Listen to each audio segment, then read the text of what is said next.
പ്രേക്ഷകർ ആടുജീവിതം ലഹരിയിൽ. ആടുജീവിതം ഇന്നാണല്ലോ തിയേറ്ററിൽ എത്തിയത്. മികച്ച രീതിയിലുള്ള ബുക്കിംഗോടെ ചിത്രം മുന്നേറുകയാണ്. ഓരോ മണിക്കൂറിലും ഇപ്പോൾ ബുക്ക് മൈ ഷോ ആപ്പ് നോക്കുന്ന സമയത്ത് 16,000-ന് മുകളിൽ ടിക്കറ്റ്സുകളാണ് സോൾഡ് ഔട്ട് ആയിക്കൊണ്ടിരിക്കുന്നത്. മഞ്ഞുമ്മൽ ബോയ്സ് എവിടെ നിർത്തിയോ അതേ പാതയിലുള്ള അല്ലെങ്കിൽ അതിൻ്റെ മുകളിൽ നിൽക്കുന്ന ഒരു കളക്ഷൻ വേട്ടയാണ് ആടുജീവിതം ബോക്സ് ഓഫീസിൽ നടത്തിക്കൊണ്ടിരിക്കുന്നത്. GCCയിൽ ഈ ഒരു ചിത്രം റിലീസ് ചെയ്യാത്തത് കളക്ഷനെ ബാധിക്കുമെങ്കിലും ടോട്ടൽ ചിത്രത്തിൻ്റെ വേൾഡ് വൈഡ് കളക്ഷൻ നല്ല രീതിയിലേക്കുള്ള ഒരു ഫിഗറിലേക്ക് വരാനും ചാൻസ് ഉണ്ട്. കാരണം അത്തരത്തിലുള്ള ഒരു ട്രെൻഡാണ് വേൾഡ് വൈഡ് എന്ന് ആടുജീവിതം എന്ന ചിത്രത്തിന് കാണാൻ വേണ്ടി സാധിക്കുന്നത്.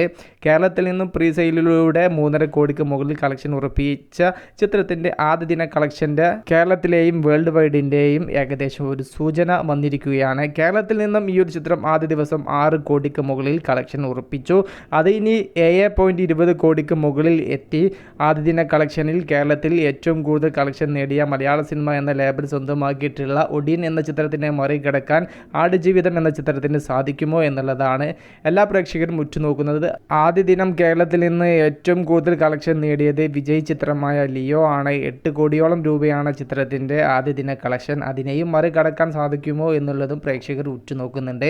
അതിനുള്ള ചാൻസ് കുറവാണ്. എന്നിരുന്നാലും ഒടിയൻ വീഴാൻ ചാൻസ് ഉണ്ടോ എന്നുള്ളതും ശ്രദ്ധിക്കേണ്ടത് തന്നെയാണ്. ചിലപ്പോൾ വീഴാനും ചാൻസ് ഉണ്ട്. ചിത്രം വേൾഡ് വൈഡിൽ നിന്ന് ആദ്യ ദിവസം 12 കോടിക്ക് മുകളിൽ കളക്ഷൻ ഉറപ്പിച്ചിരിക്കുകയാണ്.